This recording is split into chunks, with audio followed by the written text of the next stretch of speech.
pledge allegiance to the flag of the United States of America and to the republic for which it stands, one nation, under God, indivisible, with liberty and justice for all.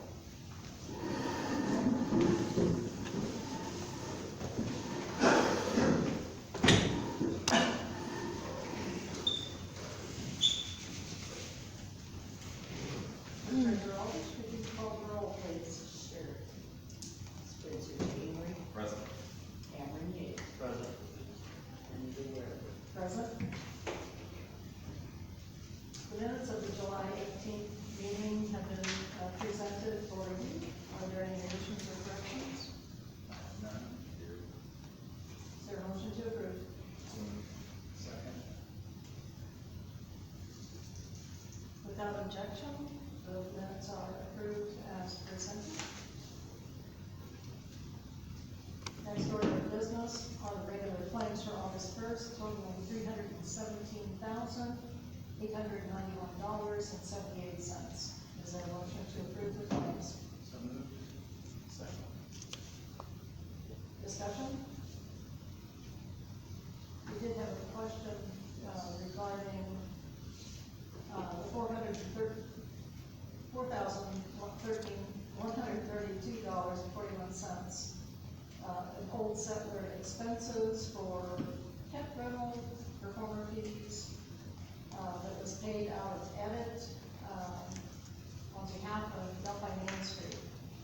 And these are, items that will be paid, by the city on behalf of Main Street until, they get income from old settlers, and then the city will be reimbursed.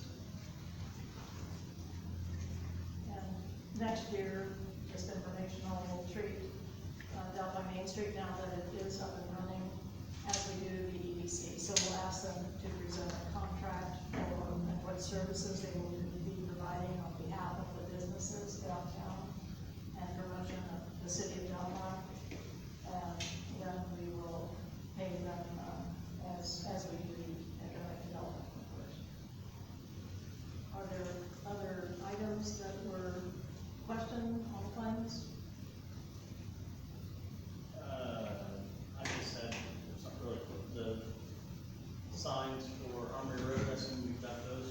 Yes. Is that gonna be taking place pretty soon? Now that we got the signs out, So they've already met with Ross Friedek and one other person from the school, and they can program them as well as the city. So they've already programmed in a lot of the sporting events that take place after school.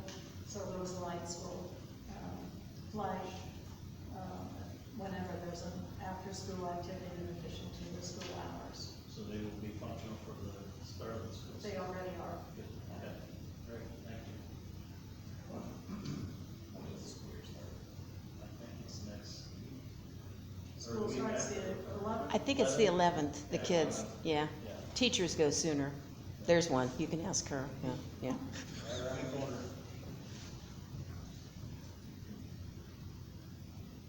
I have no further. Okay.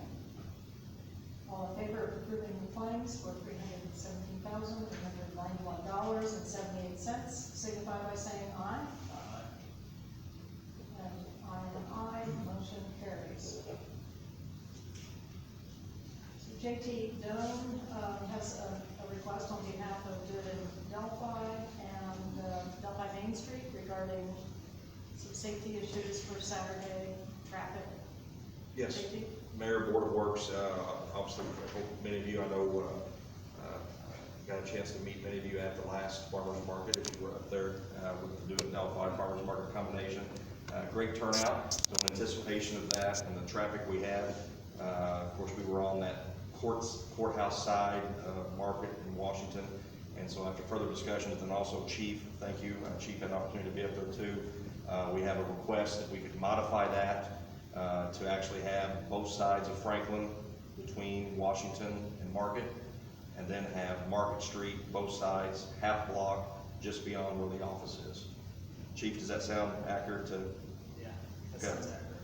So then we actually then would set up the farmer's market, do it in Delphi, then we would have both sides of, again, that Franklin between Washington and Market, and then half block on Market to Franklin. And so the street would be blocked off. Yes. For traffic. Still, the offices, parking area is still accessible to them. That is correct. And so the only area that would be impacted are businesses along Franklin. Yes. So, yeah. And since prior to that first farmer's market, Delphi Main Street, some of the board of directors and I went around to the businesses to provide them with flyers and information, not only on farmer's market, but also settlers. Obviously, with this change, should it be approved, we will make sure to let those businesses know, for this Saturday. And again, it's the first and third Saturday that we're talking about, but just so they're aware of that. So they haven't been approached yet before? They were approached prior to when we had the farmer's market flyers on the courthouse side, but they've not been approached since. Now we're seeking this modification So now we're for gonna safety. take up the other side this Saturday, if approved. Correct. And then people want to be able to park for buildings or pizza king. Is that correct? That'd be correct, yes, because it would be that, yes. I mean, I don't think that's fair to them not knowing about it, and then we set up, and then people can't park. That's a concern to me, so I don't know. They have the right to have people park and go into the businesses first, so I don't know how soon it could be approached, if they'll agree to it. We don't wanna shut down the businesses for business, or that's what they're there for. Saturdays, I know we're busy for special buildings. I don't know your guys' thoughts on that, but I don't think is there anywhere else I can go? I mean, I understand you need more room, but the businesses they've been here and that's what they. Well, built from. certainly, I mean, having it on the square, not only is it a great opportunity for the community to come out, but also too, businesses are being impacted by that in a positive way. For example, the last farmer's market, Hometown Shirt said they were excited because there were people that were coming in, faces they hadn't seen, that were there for the farmer's market, and they went ahead and stopped in. So certainly some businesses are seeing some impact from it, and certainly I'd be more than willing tomorrow, if this would be approved, to approach the businesses and just indicate to them. When we went out to them prior to hand out flyers, they were excited about the farmer's market returning and how it was set up. And then they also understood the adjustments that had to be made for old settlers for this year with closing the streets earlier. And so certainly that's something that can be done, if approved tomorrow, to let some of those businesses know through their Pizza King and so certainly that could be arranged. I definitely have an issue with it, they're okay with it. They just go out and first go and make sure they get feedback from them. You're not making a decision. Can we put a recommend, or, the motion that if there is an issue with the businesses, that we hold off until we figure something out, or if we just set it up and block them off, that's not fair. If it was Washington Street, we did it on both sides, we'd have at least 5 businesses, I know, businesses. So, to me, if they do say, no, we don't want to parking compromise, and we've already agreed to it. So I'm not against it, I just don't think that the businesses should be, held at hostage of not getting people in. So I'm not against the market, not, but if we can adjust the language and the motion. Well, really, one thing we should really be contingent upon notification to the businesses and their objections. Is it This for group, we're gonna have a way of determining that prior to Saturday. Unless you wanna meet again. What was the time again for the market? So the market starts at 9 and then runs till, at this last farmer's market, I mean, some started to wrap up around noon, but really a lot stayed a little bit longer because the food trucks were still there too. So it actually wrapped up around about 1:32 was when this last wrapped That up. was in conjunction With the Do It with Delphi, So yes. This first Saturday is just the farmer's market. Yes, that is correct. And how many vendors do you have signed up? I would have to look at the list to see exactly how many we have set for Saturday, but I believe when we had met, we had a meeting after our last farmer's market to touch base on it. And I think it was at 10 that were confirmed. And again, that was obviously a few weeks ago, after our last. So, if we did shut off, the half block of Market Street to traffic and, allow just the courthouse side for this event until you have it, for this Saturday, until you have a chance to talk to the businesses and do it in Delphi, it's a much bigger event, so it's gonna be a different issue with that, because there'll be more vendors. If we left, Franklin Street just, just on the courthouse side and closed off Market Street from the alley to Franklin, would that give you enough space for the vendors? And they would still have to open up towards the sidewalk, the courthouse sidewalk. That way, parking would still be available on the north side of Franklin for the businesses there, and then time to notify them of, what to expect, for doing the Delphi and for the farmer's market on future Saturdays. Yes, I feel that could definitely be an option. That too would eliminate that concern, because that would allow us to have time to approach and say, maybe that third Saturday, and what we have here, for the next third Saturday, this is what we may be doing, and get what their thoughts are and comments on that. But certainly that should work for this coming farmer's market, which is on Saturday. Didn't we approve it here for, Washington Street on the courthouse side, so for the flow, come back for? Washington was approved on the courthouse side, but that is an absolute last resort. But for this weekend, we have that many vendors, it's still. Yes. Okay. Yes, that's correct. And then the kid zone, of course, the commissioners had approved for the kid zone to be up on the courthouse grounds at the gazebo, where we had, of course, had the exotic animals at this last market also. I think that's still a fair way to do it, that way they can put their input and not just blindside them, blocking the road off to their business. So is there a motion to that effect? I'll make the motion that we approve the parking for an alley on Market to Franklin. Correct. Is that what you said? We're blocking off the street from the alley, blocking off parking on both sides of the street. And then use Closing the street. Washington as an overflow if needed, until we talk to the businesses on Franklin, see if everything's okay with that. So you don't block in the entire lane. So let me see if I understand. So, the motion is to, block, Franklin Street to traffic from the alley to, I'm sorry, Market Street from the alley to Franklin Street, and then, to have, no parking on the courthouse side of Franklin Street, Correct.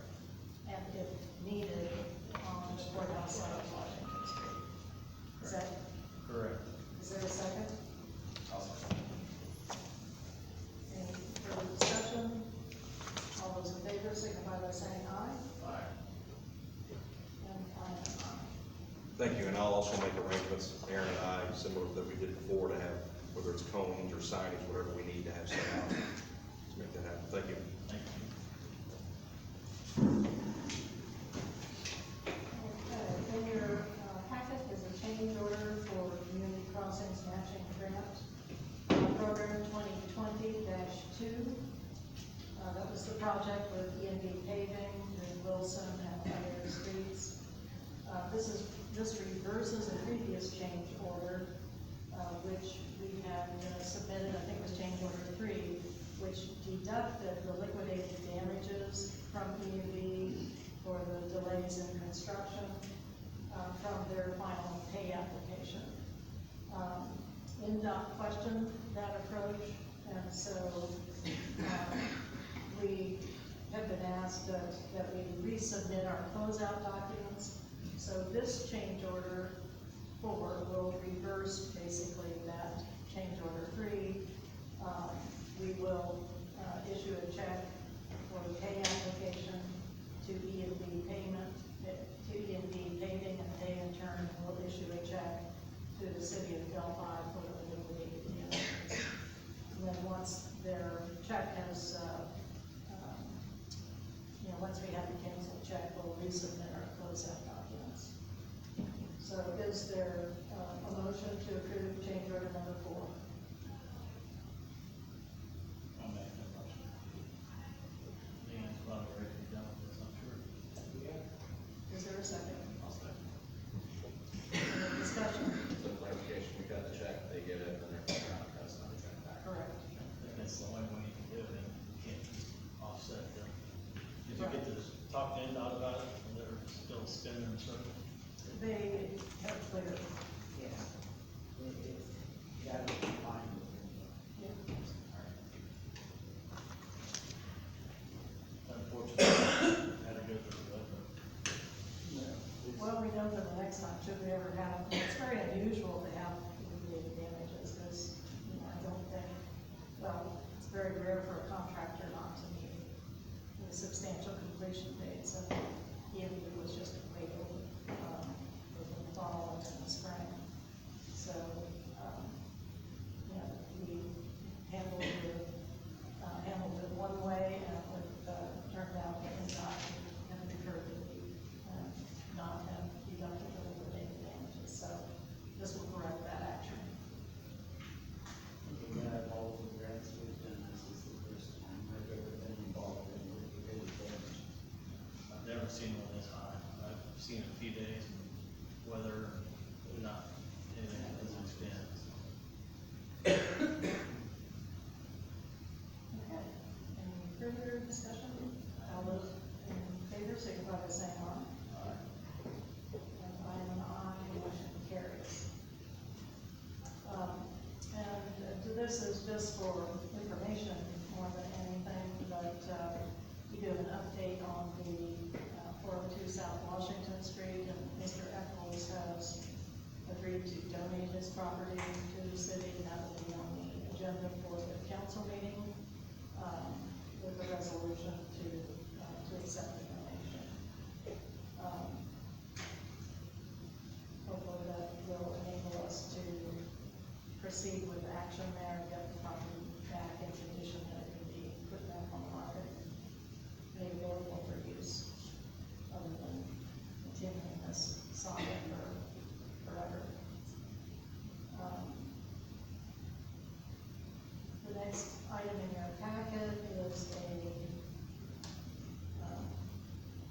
estimate from Kimley Horn, to do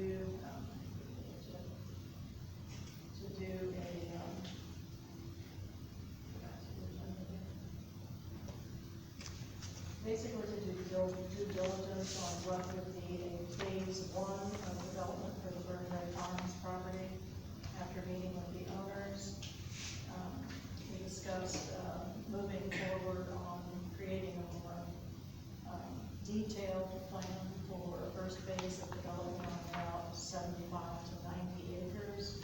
That would be the property closest to Bridle Road and separate kind of by the line of trees that is the natural change in drainage for the property. The owners are interested in having a drainage study and the more detailed phasing of the property, and are willing to share the costs on that. What we could probably do is the city may pick up the fee for Kimley Horn, and they will pay for the surveys, which just about nets out, about the same amount. This will give us the documentation that we need in greater detail to be able to submit for possible ready funding for residential development, and also give us more assurance that we can move forward on that phase. So I think the total amount on that is 26.6, if I remember correctly. Yeah.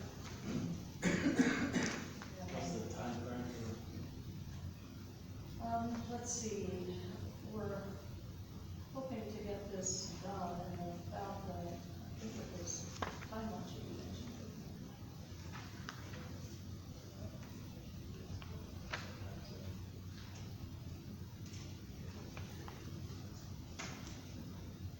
I think it's in about 4 to 6 weeks is the time frame, as I recall from our discussions.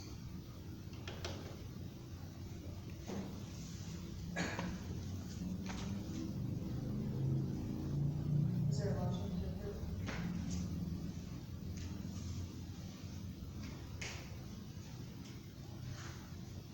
I will make the motion to approve. Is there a second? I will second. Any discussion? You said that the owner is willing to soak up the remaining for the survey, and they're on board, moving forward, basically. They're on board with moving forward on phase one, and we've agreed to share costs. The city would like to, have the ownership of these documents for the concept plan. And, so an equitable share would be for them to pay for the surveys. And, we haven't, specifically discussed that split, but they did agree to share costs, so.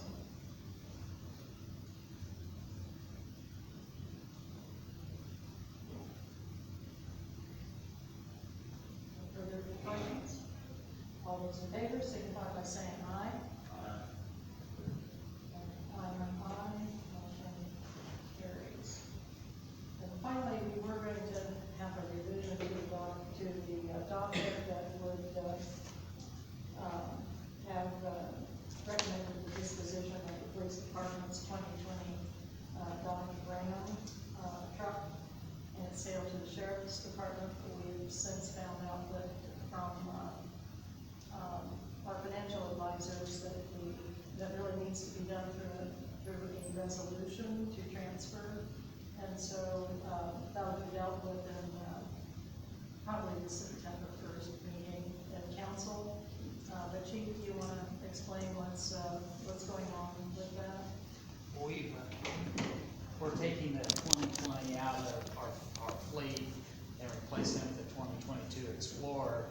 And the sheriff's department, I talked to the sheriff, and he is in need of a vehicle, and what they will be paying for us with, and they want to keep, they want the equipment in it, so we're going to keep the equipment minus our mobile radio and I think a radar and a set of stop sticks for there. All the lighting system and that will go with the vehicle, and it's going to just be a good deal for both of us. They're going to get a vehicle that's used for a reasonable price, and then we're going to get more than we would for auction.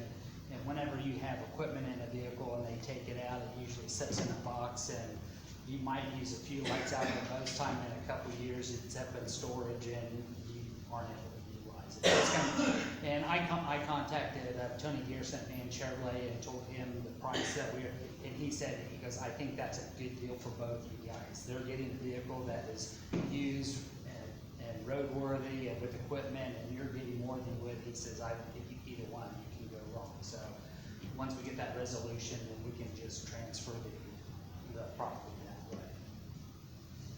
I think that there need to be identical resolutions from Yes. the city and from the county.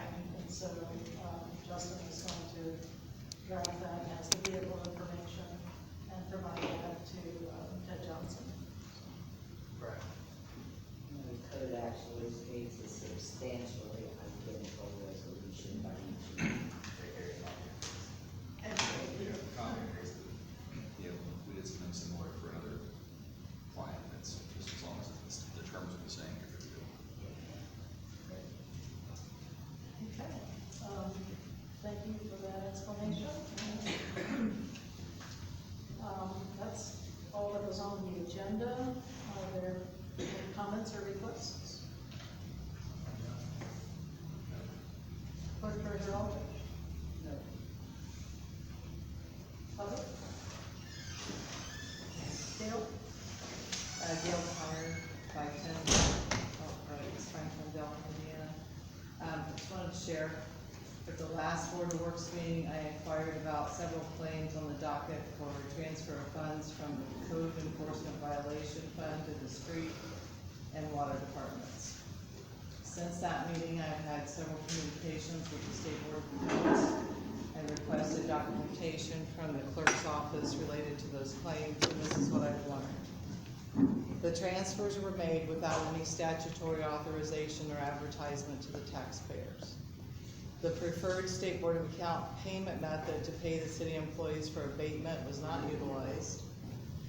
Reimbursements were claimed for work done at $100 an hour, while city employees were only paid their regular hourly wages. The reimbursements were reinstated to the wage line items of the departments rather than being transferred to the general fund, where an additional appropriation would have been required to expend those dollars. The water superintendent never submitted any claims for reimbursement, yet there were reimbursements to the water department, and neither department had signed any claims. The bookkeeper and the clerk did.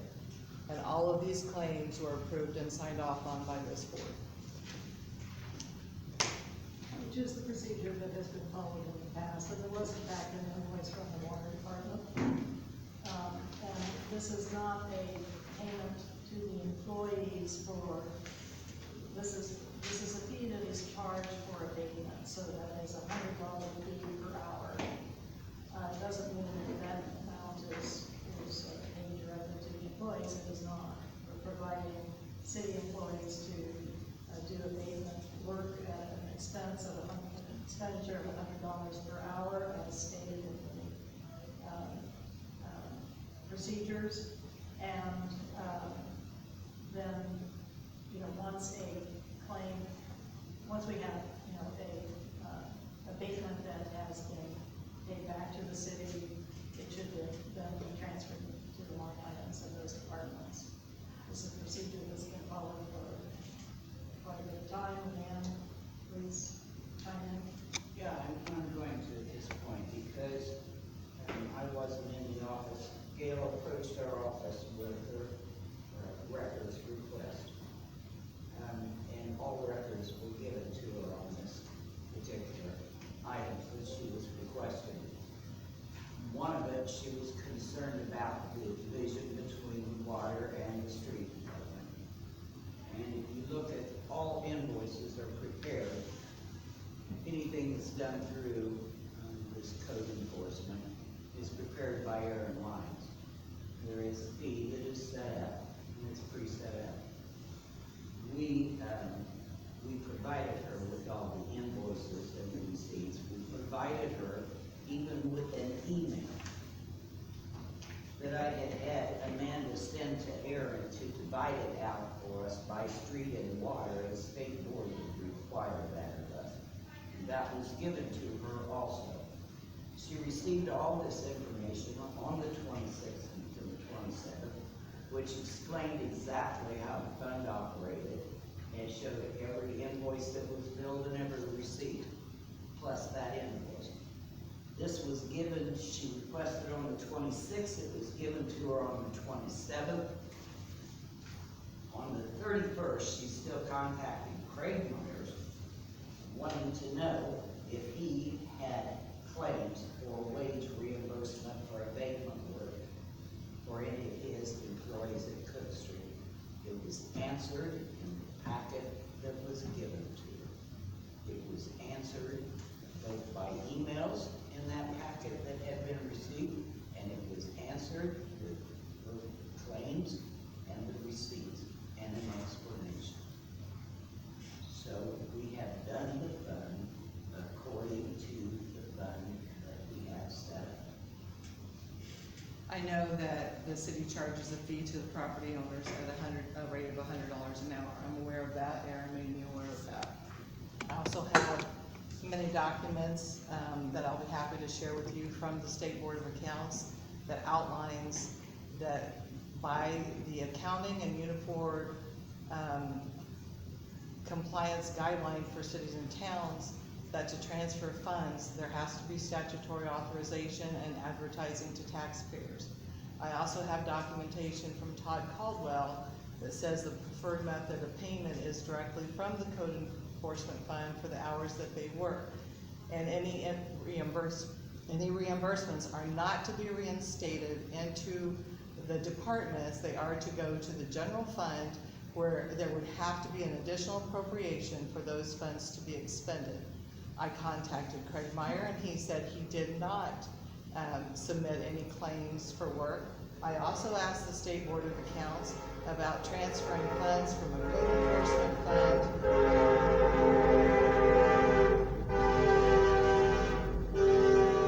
to a utility, and he said that is generally no, that is not supposed to be done.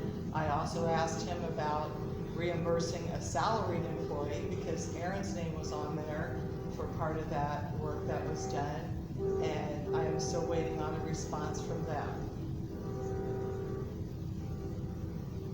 Did we receive anything from the state, from all the inquiries saying if we did anything incorrectly? Not yet, but there'll be a complaint filed, and there'll possibly could be another audit again, but. His documentation to me, The fund has been established.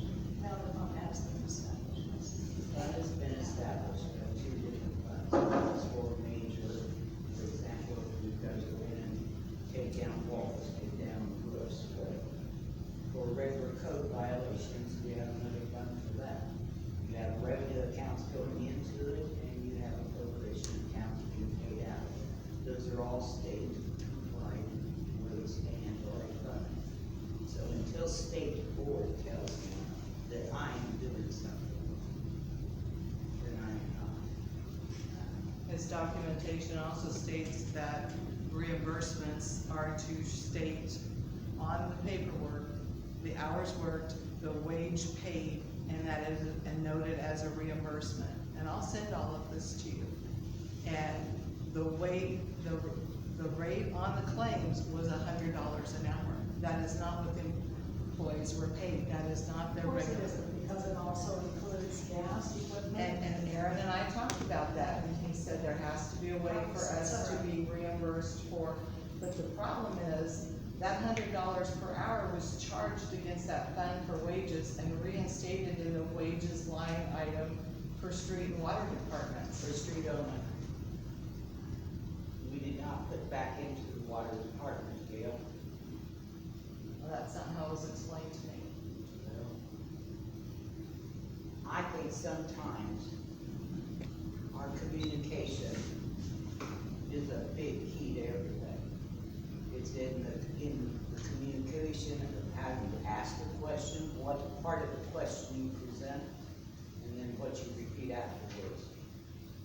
A fund is established, which we did legally through our system. That fund has revenue accounts established legally for it, and it has appropriation accounts established legally for it. And with certain items can be paid out of that as well as proceeded into. That is done through GoGov and through a billing system. But we have to create an invoice within Invoice Cloud to match GoGov so that it can be receipted in, which is all being done. I'm quite sure I could sit down with Todd Caldwell or email Todd Caldwell and give him bits and pieces of information, and I could get information for you too. All I'm gonna tell you is at this point in time, our office has established a legal fund.